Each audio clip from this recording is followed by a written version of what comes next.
अध्याय 10 में भगवान ने विभूतियों का वर्णन किया कि मेरी और योग की इन विभूतियों को जो तत्व से जान लेता है वो मुझे प्राप्त होता है। इसमें से एक श्लोक का हमने पहले सत्संग में बोला और दूसरा श्लोक है जिसमें विभूतियों का वर्णन किया है। आज उसी पर चर्चा करेंगे। कौन कौन सी विभूतियाँ हैं जिनको भगवान कृष्ण ने कहा कि मेरी और योग की विभूति। अहिंसा, समता, तुष्टि, तपो, दानम, यशो यश भवन्ति भावा भूतानां मत एव पृथक विधा। इनमें मुख्य विभूतियों का नाम लिया है। अहिंसा है, समता है, संतोष है, तप है, दान है और यश अपयश। भगवान ने कहा है कि ये प्राणियों में, साधु के अंदर, किसी भी साधक के अंदर ये जो भावनाएं हैं, ये जो सद्गुण हैं, ये मुझसे होते हैं। मुझसे होने का अर्थ है कि जिस किसी ने भी परमात्मा प्राप्ति का संकल्प किया है, ईश्वर प्राप्ति के लिए जिसने मार्ग चुना है, ईश्वर को पाने के लिए जो चल दिया है, ऐसा निर्णय जिसने लिया है, उसके अंदर भगवान कृष्ण का कहना है कि ये सब सद्गुण मेरी कृपा से आते हैं। इसलिए कहा कि योग की और मेरी विभूति को तत्व से जान लेता है। अर्थात केवल हम योग का अभ्यास करें और इन सद्गुणों को प्राप्त कर लें तो संभव नहीं है। योग के अभ्यास के साथ साथ ईश्वरीय प्रेरणा, जिस परमात्मा के अंदर ये सद्गुण पाए जाते हैं, उसके ही निर्देशन में चल के इन सद्गुणों का विकास मनुष्य के अंदर हो सकता है। ये विभूतियाँ एक प्रकार के सद्गुण हैं, ईश्वरीय गुण हैं जो प्रत्येक मनुष्य के अंदर हैं, क्योंकि प्रत्येक मनुष्य के अंदर ईश्वर है, इसलिए यह सब गुण प्रत्येक व्यक्ति के अंदर है। अब ये गुण कैसे प्रकट होते हैं, कैसे हम इनको प्राप्त कर सकते हैं, कैसे इनकी शुरुआत, इन सद्गुणों के आने की, इनके आचरण की हमारे अंदर हो, तो उसी के लिए ये जो विभूतियाँ हैं महापुरुष के अंदर पूरी तरह पाई जाती हैं। और उसी के लिए हम यहाँ पर तत्वदर्शी महापुरुष का दर्शन करने के लिए, सत्संग सुनने के लिए हम आया करते हैं। और इसके पहले भी जो महापुरुष हुए इस दुनिया में और उनके पास भी जो लोग आए, उनका भी लक्ष्य यही था कि ये सद्गुण, ये विभूति कैसे हमारे अंदर आए।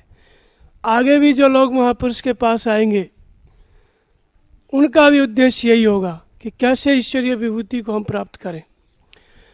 अब उस उद्देश्य को लोग बहुत कम समझ पाते हैं। उसका जो अर्थ है वो जानते हैं कि हमारी इच्छा की पूर्ति हो जाए, हम दर्शन करने जाएं और जो सोच के जा रहे हैं वो काम पूरा हो जाए, तो हम मान लेंगे कि महापुरुष स्थित प्रज्ञ विभूति हैं और फिर 10 लोगों को और बुला के ले आएंगे।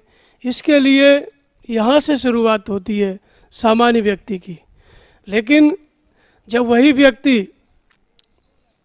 एक विशेष स्तर पे जाता है तो उसके अंदर बाहरी इच्छाओं की पूर्ति या बाहरी विभूतियों का जो स्रोत है, जो कि महापुरुष के अंदर है, जो प्रत्येक व्यक्ति के अंदर है, जिसको मैंने बताया कि 6 सद्गुण जो बताए, अहिंसा, समता, तुष्टि, तप, दान, यश और यश, ये सब मूल स्रोत हैं विभूतियों के। बाहरी समृद्धि हो चाहे भीतरी हो, इनके बिना किसी भी व्यक्ति के पास कोई भी व्यक्ति तृप्त नहीं हो सकता है। और ये सब योग की और महापुरुष की विभूति हैं।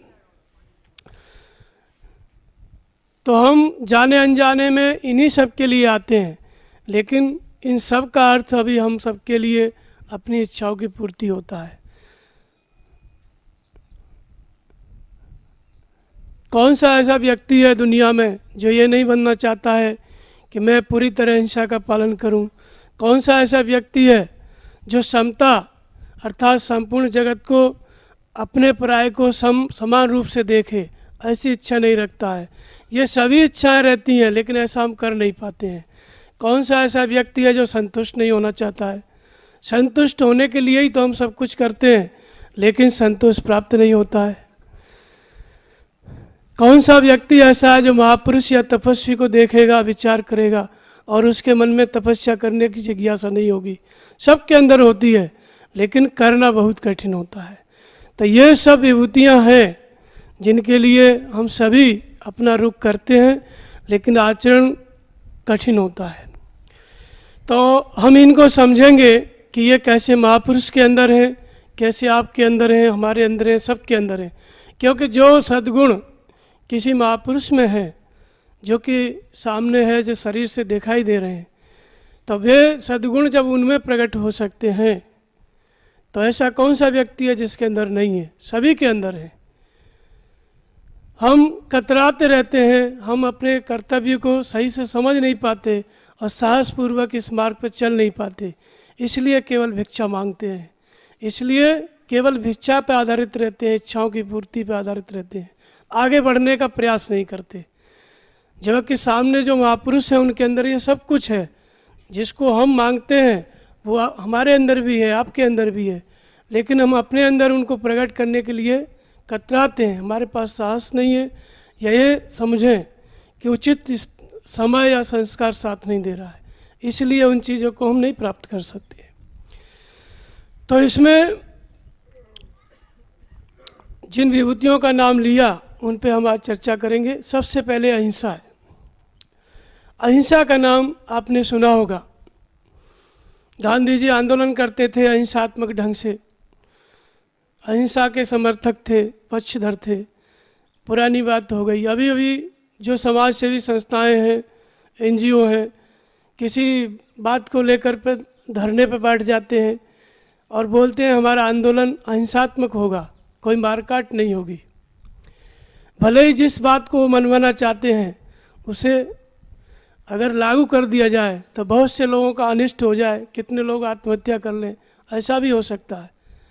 ऐसा हुआ है, पहले आंदोलन हुए हैं, बहुत पहले आरक्षण को लेकर आंदोलन हुआ था, धरना दिए थे, तो आरक्षण लागू हो गया, लेकिन उसके बदले में कितने लोगों ने आत्महत्या की। तो कौन सा कार्य अहिंसात्मक है बाहर और कौन सा हिंसात्मक है, ये बाहर से समझना बड़ा कठिन है। चाहे गांधी जी हो, चाहे जो भी हो, क्योंकि जो विभूति महापुरुष के अंदर है, जो तपस्या से ही प्रकट होती है, उसे आप समाज में उसका नाम लेकर के केवल बोलचाल से या किसी सामान्य प्रयास से नहीं पा सकते। तो अहिंसा कहाँ कहाँ पे इस शब्द का प्रयोग हुआ है? गीता में ही 3-4 जगह आया है। अहिंसा दैवी संपद का एक लक्षण है। यहाँ पर अध्याय 10 में अहिंसा एक विभूति है योग की। क्षेत्रज्ञ के लक्षणों में अहिंसा आया है, तप के लक्षणों में अहिंसा आया है। महाभारत में अहिंसा परमो धर्म, अहिंसा ही सर्वश्रेष्ठ धर्म है। जैनियों के समस्त धर्म का सार अहिंसा है। बिना अहिंसा के उनकी चर्चा शुरू नहीं होती। अहिंसा से शुरू होती है, अहिंसा पर ही पूरी होती है। जैनियों के जितने आचार्य पहले हुए और अभी, वे सब अहिंसा के आसपास वार्ता करते हैं। लेकिन फिर भी यदि वार्ता से ये बात समझ में आती तो लोग अहिंसक हो गए होते, सभी अहिंसक हो गए होते। सुनते सभी हैं, पढ़ते भी हैं। क्योंकि वार्ता से ये चीज़ें आने वाली नहीं होती हैं, इनके लिए तपस्या और ईश्वरीय प्रेरणा की अत्यंत आवश्यकता होती है, जो कि बिना किसी महापुरुष के इसकी जागृति संभव नहीं है। तो इतनी जगह अहिंसा का प्रयोग हुआ। अहिंसा परमो, अहिंसा ही सर्वश्रेष्ठ धर्म है। यहाँ पर अहिंसा एक विभूति है, एक सद्गुण है। कैसे हमारे आपके अंदर आता है, कैसे वो महापुरुष के अंदर पाया जाता है। तो अहिंसा के जो लक्षण हैं उनको जानेंगे, जिनका शास्त्रों में कई जगह प्रयोग है। सामान्य रूप से जो समाज की भाषा है अहिंसा की, वो यही है कि जो किसी को बचाता है वो अहिंसा है, और जो किसी की हत्या करता है, मारता है, वो हिंसक है। मारना हिंसा है, बचाना हिंसा है। यहाँ पर जो है संसार का जो अर्थ है, लोगों का जो प्रयोजन है, बस केवल यहीं तक सीमित है। लेकिन जिन महापुरुषों ने इस अहिंसा पे आचरण किया या इसको प्राप्त किया, चल करके देखा, उनका इस संसार से ऐसा कोई संबंध नहीं था कि किसे मारना है, किसे बचाना है। स्वयं भगवान महावीर थे, 12 वर्ष तक तपस्या किए, बचाने और मारने से कोई प्रयोजन नहीं था, केवल उनका काम तपस्या था। और तपस्या के परिणाम में वो कहते हैं कि अहिंसा परम धर्म है। महर्षि पतंजलि योग दर्शन में कहते हैं कि अहिंसा प्रतिष्ठायाम तत्सन्निधो वैर त्याग। अहिंसा में जो कोई प्रतिष्ठित हो जाता है, जो कोई भी साधक पूरी तरह अहिंसक हो जाता है, उसके समस्त वायुमंडल, उसके समक्ष आसपास का जो वायुमंडल है, बैर भाव से रहित हो जाता है, बैर का त्याग हो जाता है। कोई बैरी रह ही नहीं जाता है, ऐसा उन्होंने बताया है। तो बैरी कौन है? प्रश्न उठता है, बैरी किसके लिए मनुष्य जो है बैर भाव का आचरण करता है? कौन से ऐसे तत्व हैं हमारे अंदर जिसके कारण हम बैर के लिए, द्वेष के लिए, किसी को मारने के लिए प्रेरित होते हैं? क्या कारण है? भगवान कृष्ण अर्जुन ने प्रश्न किया, भगवान न चाहते हुए भी किसकी प्रेरणा से मनुष्य बरबस लगाए हुए की सदृश पाप का आचरण करता है? कौन ऐसे तत्व है, किसकी प्रेरणा से मनुष्य पाप का आचरण करता है? न चाहते हुए भी, बरबस लगाए हुए की सदृश। कोई नहीं चाहता फिर भी पाप हो जाता है। बहुत से लोगों से अपराध होते हैं, बाद में पूछा जाता है इजलास में, तो कहते हैं हमारा मन नहीं था, पता नहीं कौन सा भूत सवार हो गया, हमने हत्या कर दी, हमने ये कर दिया। पश्चाताप भी होता है। तो वो कौन सी चीज़ होती है जो अंदर आकर के अपना काम करके चली जाती है और मनुष्य वहीं पे रहता है और बाद में वो पश्चाताप करता है? व्यक्ति वही है, करने वाला भी वही है, पश्चाताप करने वाला भी वही है। क्या है इस शरीर के अंदर ऐसा विष जो ऐसा काम कराता है? पाप। भगवान कृष्ण ने अर्जुन से कहा कि अर्जुन, कामेश क्रोधेश रजोगुण समुद्भव महासनु महापापमा विद्येन में वैरिणम। काम और क्रोध रजोगुण से उत्पन्न होने वाले, यही, इन्हीं को तू इसी विषय में कारण जान। यही महापापी हैं जो कभी तृप्त नहीं होते। अंत में उन्होंने कहा, काम और क्रोध का नाम लेकर के कहा कि ज्ञानियों के निरंतर वैरी काम को मार, यही शत्रु है। गीता का इतना बड़ा युद्ध हुआ। जैनियों का कहना है कि भगवान कृष्ण कैसे भगवान थे, उन्होंने महाभारत का इतना बड़ा युद्ध करा दिया, इतनी हिंसा हुई, कैसे हम उनको भगवान मान सकते हैं? उनको नहीं मानते हैं जैनी लोग भगवान, इसी नाते कि इतनी बड़ा महाभारत युद्ध कराया। लेकिन युद्ध का कारण क्या है? शत्रु कौन है? पाप का कारण क्या है? यहाँ पे स्पष्ट करते हैं कि काम ऐसा क्रोधेश, काम ही वो विष है, वो जहर है जो मनुष्य से पाप कराता है, हिंसा कराता है।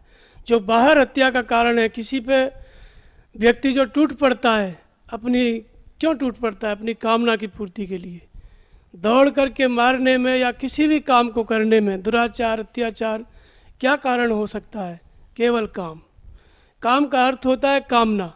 हमारे मन के अंदर जो इच्छा रहती है, वासना रहती है, उसी का नाम काम है। भगवान कहते हैं कि यही जो है पाप का मूल कारण है, हिंसा का मूल कारण है। हमारे अंदर कामना है तभी हम, कामना भीतर है तभी हम बाहर किसी की हत्या कर सकते हैं। अंदर किसी विषय की कामना नहीं है, कुछ नहीं चाहते, कुछ किसी ने हमारा छीना नहीं, तो ऐसा व्यक्ति कैसे किसी को मार सकता है? नहीं मार सकता है। तो हिंसा का जो मूल कारण है वो क्या है? काम। अब अहिंसा का जो कारण है स्पष्ट हो जाता है। हिंसा क्या है? कामनाओं की पूर्ति में किया गया कार्य, दुष्कृत्य। अहिंसा क्या है? कामनाओं के त्याग के लिए किया गया कार्य। हिंसा से क्या होता है? आत्मा अधोगति में जाती है।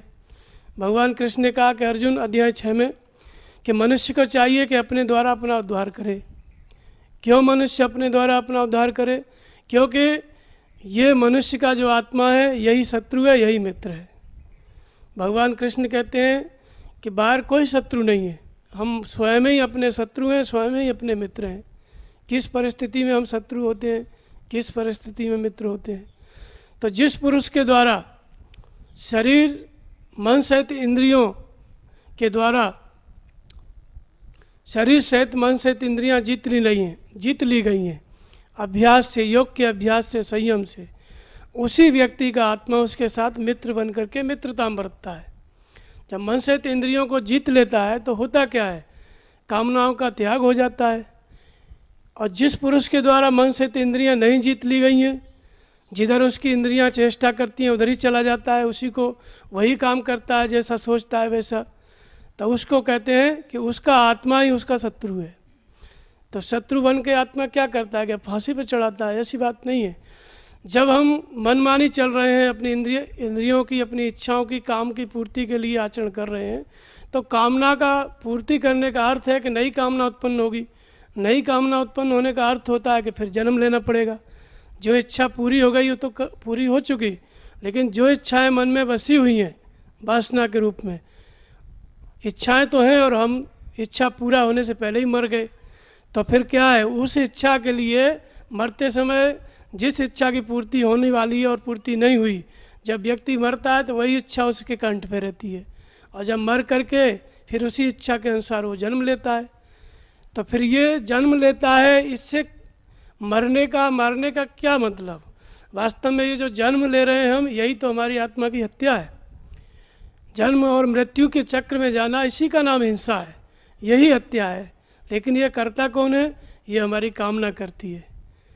तो जब तक हमारे अंदर कामना है तब तक हम मन से इंद्रियों को नहीं जीत सकते, और जब तक मन से इंद्रियों को नहीं जीत सकते तब तक हमारा आत्मा अधोगति में जा रहा है। अधोगति में जा रहा है तो वो आत्मा हमारा शत्रु है। शत्रु है तो पाप का आचरण करेगा। तो जब कामनाओं का त्याग हम करेंगे तो यही आत्मा अधोगति से ऊर्ध्व गति में जाएगा, अपने स्वरूप की तरफ बढ़ेगा, मन से इंद्रियों को जीतने लगेगा। कामनाओं के त्याग के द्वारा अहिंसा का आचरण होता है, और कामनाओं की पूर्ति के लिए हिंसा का आचरण होता है। और इसको स्पष्ट करते हैं कई स्थान पर रामचरितमानस में कि परम धर्म श्रुति विदित अहिंसा, पर निंदासम आगे नगर हिंसा। अहिंसा क्या है? परम धर्म है। कौन सा परम धर्म है? क्या जो लोग कहा करते हैं परम धर्म, परम धर्म, बहुत से लोग कहते हैं यही सबसे बड़ा परम धर्म है, यही तुम्हारा धर्म है। परम धर्म श्रुति विदित अहिंसा, श्रुति का विदित होना परम धर्म है। श्रुति क्या है? एक तो श्रुति है जो वेद नामक पुस्तक है, वेद उपनिषद, ये सब कुछ श्रुति कहते हैं। जो कुछ, इसको क्यों श्रुति कहते हैं? इसको इसलिए श्रुति कहते हैं कि पूर्व महापुरुषों ने, सूरत माने मन की दृष्टि, मन की दृष्टि का अर्थ होता है कि जैसे आप यहाँ बैठे हुए हैं और आप जो काम करते हैं, जैसे दुकान करते हैं या कोई भी धंधा करते हैं या कहीं किसानी करते हैं या घर के मालिक हैं, और आपको पता चले घर पे कोई दुर्घटना घट गई, किसी व्यक्ति का देहांत हो गया या कोई चोरी हो गई या कुछ हो गया, यहाँ आप बैठे रहेंगे मन पूरा का पूरा वहाँ चला जाएगा। जो घटना घटी है उसी को देखने लगेगा, यहाँ बैठे हुए भी मन वहाँ चला जाएगा। इस दृष्टि का नाम सूरत है, मन की दृष्टि। इस दृष्टि से जो ऋषि हुए थे हजारों साल पहले, जिनकी वाणी वेद है, उन ऋषियों ने इस दृष्टि को केंद्रित किया, इस मन की दृष्टि को स्थिर किया, इसको विदित किया, इस मन को एकाग्र किया।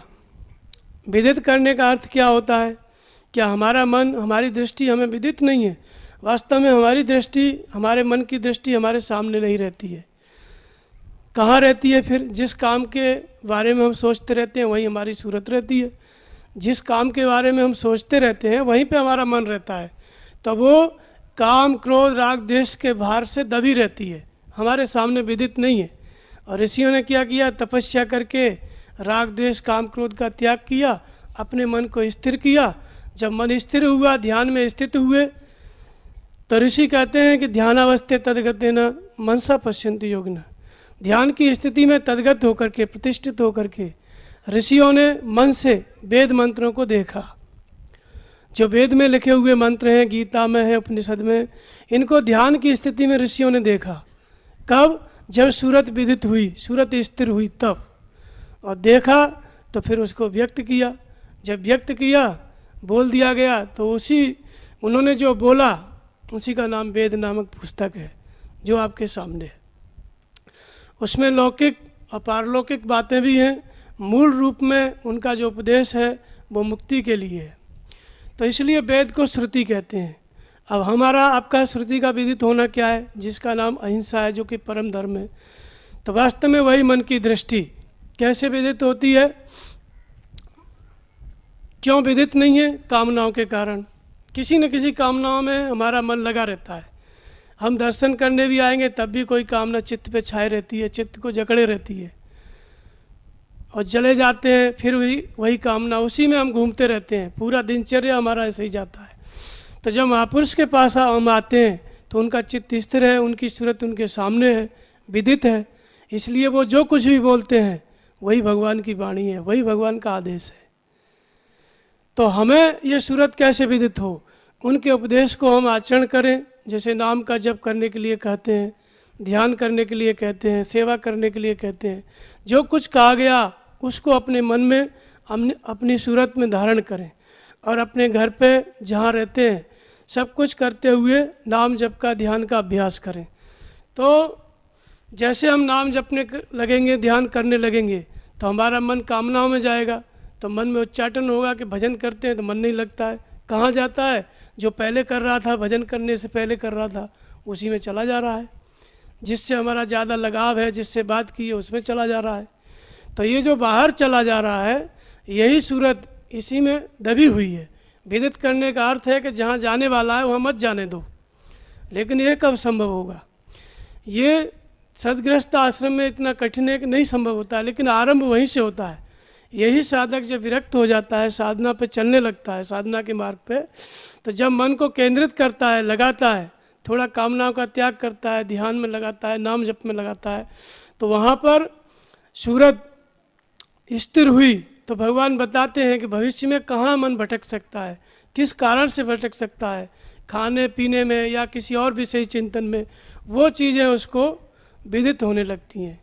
मन भागने से पहले साधक को पता चलने लगता है। जिस कष्ट में जाने वाला होता है उससे पहले मालूम चलने लगता है। सूरत भटकने वाली होती है उससे पहले पता चलने लगता है। तब साधक जो है अपने मन को, अपनी सूरत को स्थिर करने लगता है। तो धीरे धीरे एक समय ऐसा आता है, इसी नाम जप में, ध्यान में, इसी में केंद्रित करता है।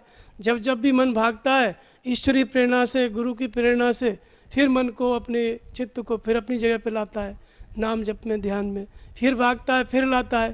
तो इस बीच वो क्या कर रहा है? कामनाओं का त्याग कर रहा है, हिंसा का त्याग कर रहा है, जन्म मृत्यु में आने वाले, जिस कारण से हम जन्म मृत्यु में जाते हैं, उसका त्याग कर रहा है। तो उधर उसका त्याग कर रहा है, इधर सूरत विदित होती जा रही है। विदित माने जानकारी, मन की एकाग्रता की जानकारी मिलती जा रही है। कितना मन एकाग्र हुआ, कितने विकार हैं, सब कुछ समझ में आता जा रहा है। धीरे धीरे इसी ईश्वरीय निर्देशन में चल के साधक का चित्त एकदम शांत हो जाता है, सूरत एकदम स्थिर खड़ी हो जाती है, विदित हो जाती है। इसी को कहा गया परम धर्म। परम धर्म श्रुत विदित अहिंसा। बोलिए श्री सतगुरुदेव भगवान की जय।